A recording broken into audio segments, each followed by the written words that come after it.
Welcome back, New York Comic Con. How's everybody doing?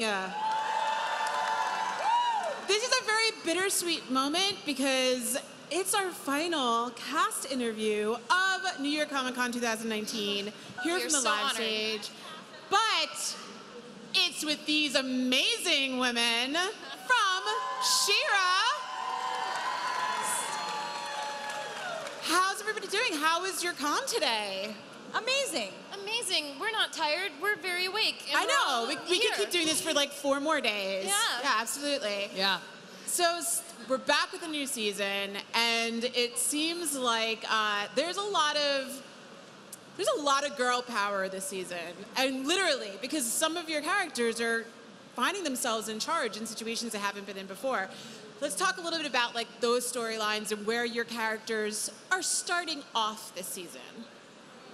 Yeah, I think we have like a big power upset at the end of the last season where Queen Angela sacrificed herself, meaning that Glimmer now has to take over the crown, basically, to be the Queen of Bright Moon. So it throws her immediately into this position that she never expected to be in. And on the other side, we have Catra also sort of moving up the ranks of the Horde and sort of like severing a lot of her friendships in order to do that. So yeah, all of our characters are going to be in kind of uncharted waters this season. But Catra kind of becomes like the HBIC, right? That's one way to put it. She always was. Excuse me, I'm sorry. She's finally being recognized for the HBIC that she is. And has always been. I'm really coming into my own in season 4. I mean, Catra has kind of taken over the throne a little bit on the rebellion side, and it's going to be crazy. She'll be kind of going head-to-head with Glimmer. I mean, it is good versus evil, and at this point, Catra is kind of seeing red. There's no stopping her now, which is really scary.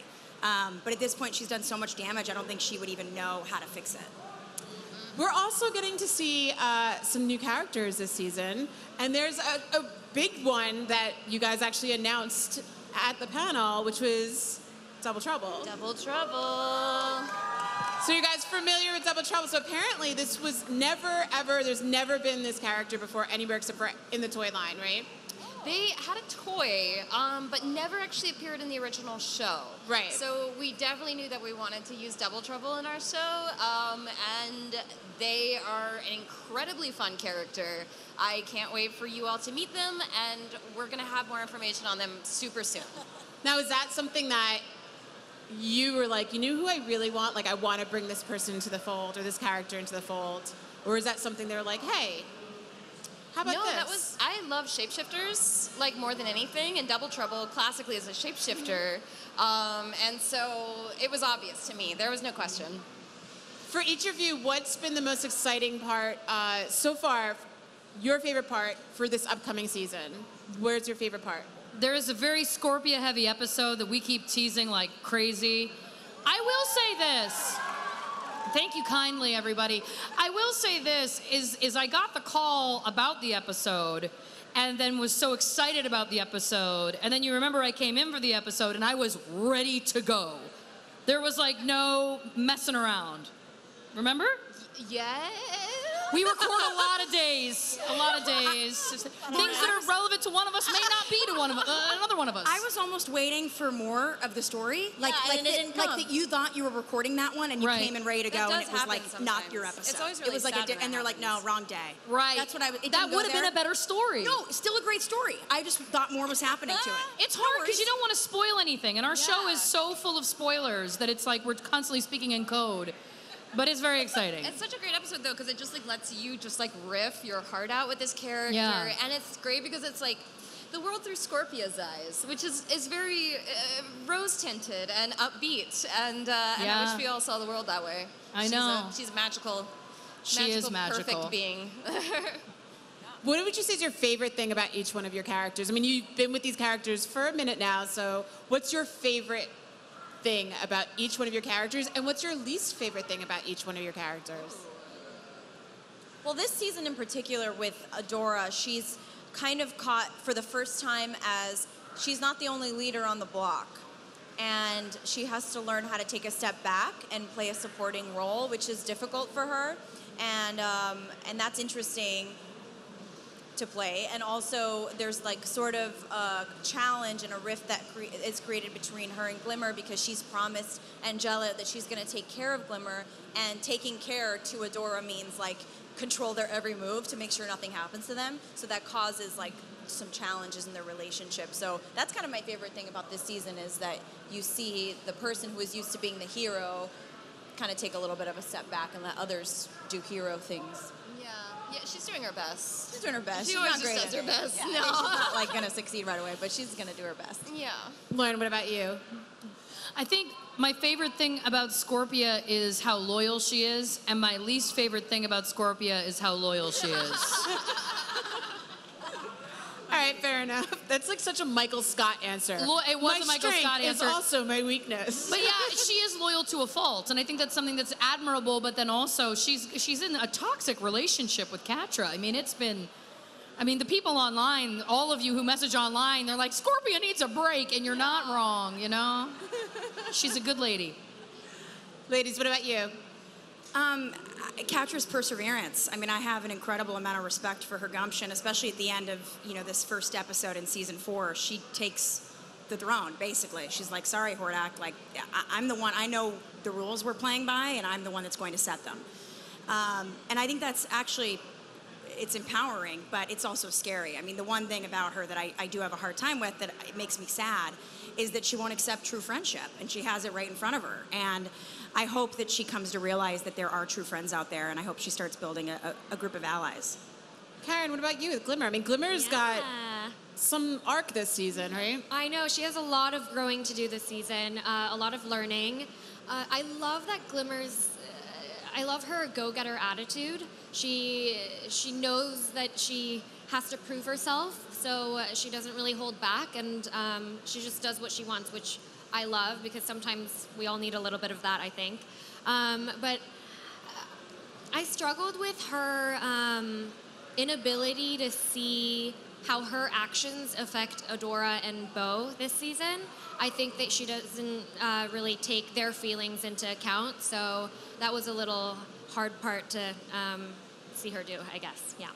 Just even listening to you guys talking about each of your characters, I love how absolutely layered and just how varied they are, and they're allowed to be not perfect. They do all have their imperfections, and you use them very well in this story. And I love that the fans have that in this story to relate to. And speaking of the fans, I mean, you guys have such a passionate this is really one of the most passionate, warm fandoms that I think I've ever encountered or experienced. Tell me a little bit what it's like for you, seeing the reaction, seeing how they react to the stories and to your characters.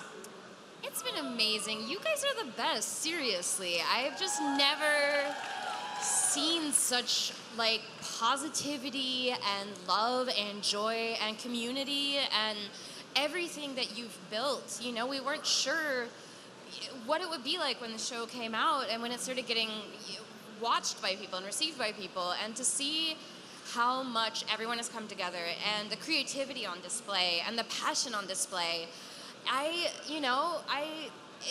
It's everything to me. It's absolutely 100% what we had hoped for in our wildest dreams from who would be watching this show and caring about this show. So thank you so much for being the most amazing fans in the world, seriously. Thank you.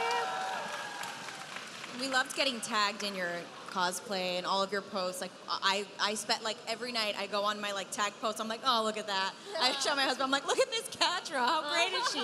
It's really, really wonderful. Shout out to all the Glimmers out there. I see you. Yes. So I know there's a new He-Man show that's coming. Do you think there's ever going to be a possibility for a crossover between She-Ra and He-Man?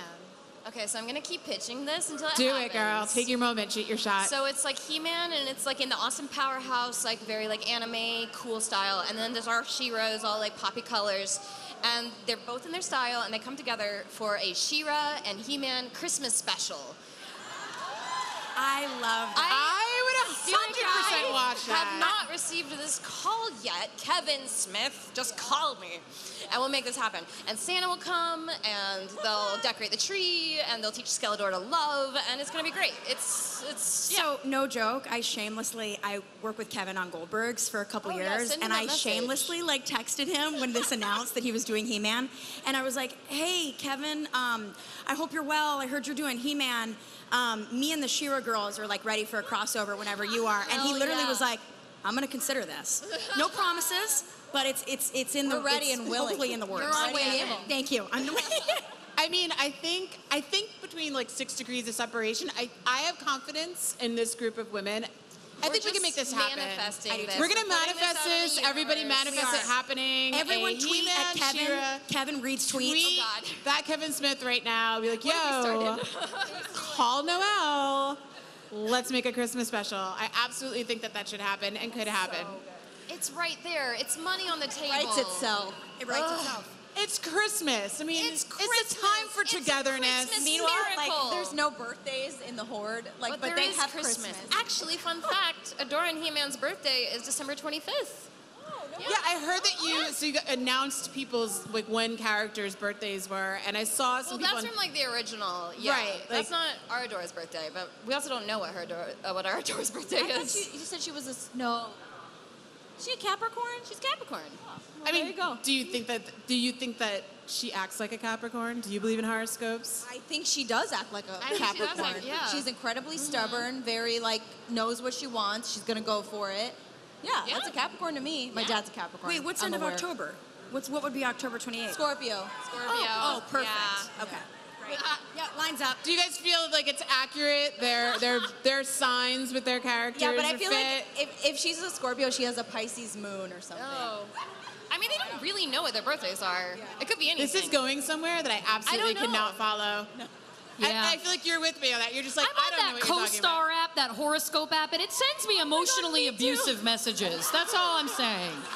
That It was one I got that said, ask other people how not to feel dead inside. That's what it actually said to me.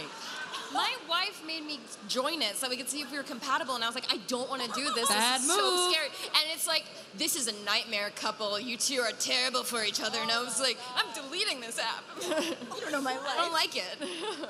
Yeah, that app does not. It sounds like it basically like gaslights you. It does. I don't need an app in my life gaslighting me. I won't That delete happens it. enough. What does that say about me? You know? It says a lot more than we have time to get into right now because we have about 30 seconds left. You're so. right.